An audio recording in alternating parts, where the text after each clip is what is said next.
శ్రీ లక్ష్మీ నరసింహస్వామి జ్యోతిషాలయం శ్రీరామ్ గురుజీ మా phone number 8885522279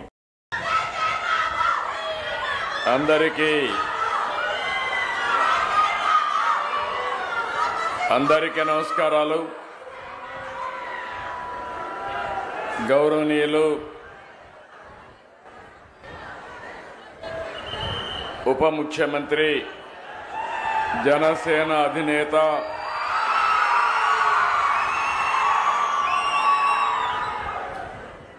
ఎప్పుడు కూడా ఒకటే ఆలోచన,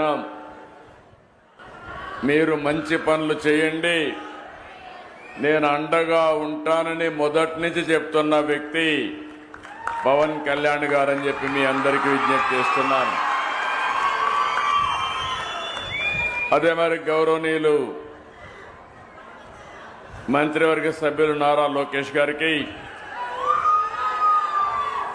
బీజేపీ రాష్ట్ర అధ్యక్షులు గౌరవనీయులు పివిఎన్ మాధవ్ గారికి, గౌరవ పార్లమెంట్ సభ్యులు కేశినేని శివనాథ్ గారికి, గౌరవ శాసనసభ్యులు బోండా ఉమామహేశ్వరరావు గారికి,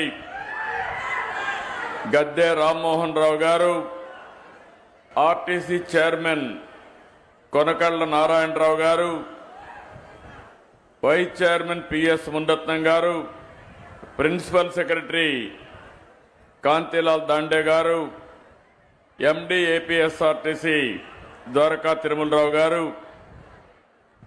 ఈరోజు ఈ కార్యక్రమంలో మా పక్కన కూర్చున్న ఆడబిడ్డలు శ్రీమతి ఉమా, శ్రీమతి రత్నవేణి, వీళ్ళిద్దరిని కూడా మీ అందరి తరపున ప్రతినిధులుగా ఉచిత ప్రయాణ సౌకర్యాన్ని ఏర్పాటు చేస్తున్నాం. కాబట్టి మొదటి లబ్ధిదారులుగా వారిని గుర్తించి వారిని గౌరవించామని చెప్పి నేను మీకు తెలియజేస్తున్నా. ఇక్కడుండే మీకే కాకుండా రాష్ట్రంలో ఉండే 2,62,00,000 మంది మహిళలకు విజ్ఞప్తి చేస్తున్నా. ఈరోజు నేను చేసిన కార్యక్రమం స్వాతంత్ర దిన సందర్భంగా చేశాను.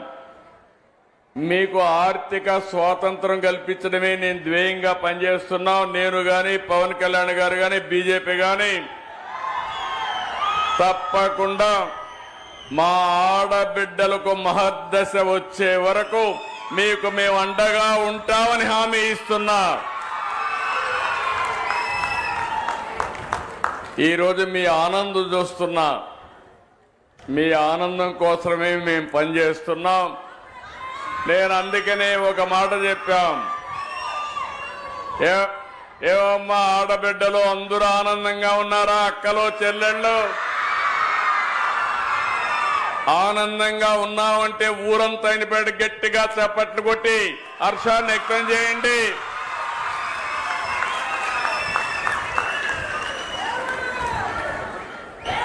అందుకని ప్రధానమంత్రి గారు వికసిత్ భారత్ 2047 తీసుకొస్తే మనం స్వర్ణాంధ్రప్రదేశ్ 2047 తీసుకొచ్చాం. అందులో మీరు చూస్తే ఆరోగ్యం, ఆనందం, ఆదాయం అందరికీ ఉండాలనే ఏకైక లక్ష్యంతో ముందుకు పోతున్నాం. ఈరోజు మీరందరూ చూసినప్పుడు నేను ఇక్కడికి వస్తే దారంతా బస్సులో ప్రయాణం చేశాం. నేను మిత్రుడు పవన్ కళ్యాణ్ గారు మిగిలిన అందరం కలిసి. మీ ముఖాల్లో ఆనందం చూస్తే నాకు అనిపించింది నా పూర్వజన్మ సుకృతం ఇది. నా ఆడబిడ్డలకు మంచి చేశారని ఒక ఆనందం, ఒక తృప్తి. చాలా రోజులు అనుకున్నాం కానీ స్త్రీ శక్తి ఎప్పుడు ప్రారంభించాలి అంటే ఆగస్టు 15 ప్రారంభించాలని నిర్ణయం చేశామంటే దీని వెనకాల ఒక చరిత్ర ఉంది.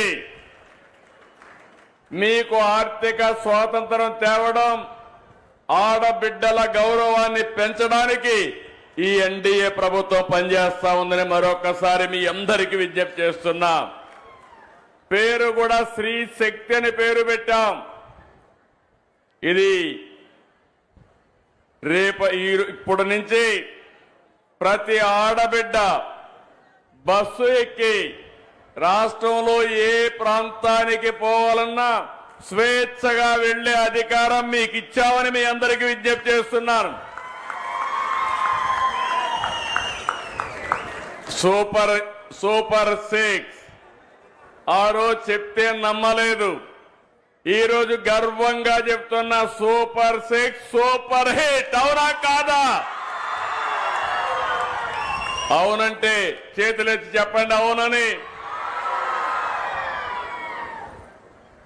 దీనికి కారణం మీరు ఒక్కసారి ఆలోచిస్తే, నేను పవన్ కళ్యాణ్ గారు బీజేపీ ముగ్గురం కలిసి ఎన్డీఏగా కూటమి ఏర్పాటు చేశాం.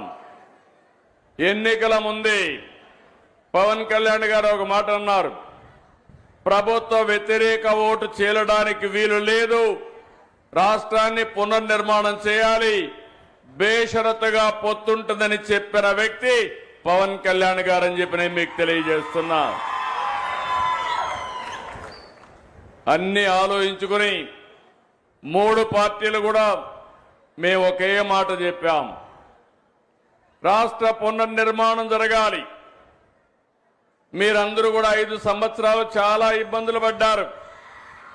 నేను అడుగుతున్నా ఇక్కడే వాళ్ళని, 5 సంవత్సరాల్లో ఎప్పుడన్నా నవ్వారమ్మా మీరని అడుగుతున్నా. ఇంట్లో అయినా ఆనందంగా ఉన్నారా అని మిమ్మల్ని అడుగుతున్నా. రోడ్డు మీదకి వస్తే తిరిగి ఇంటికి పోతామని భరోసా మీకుందా అని అడుగుతున్నా.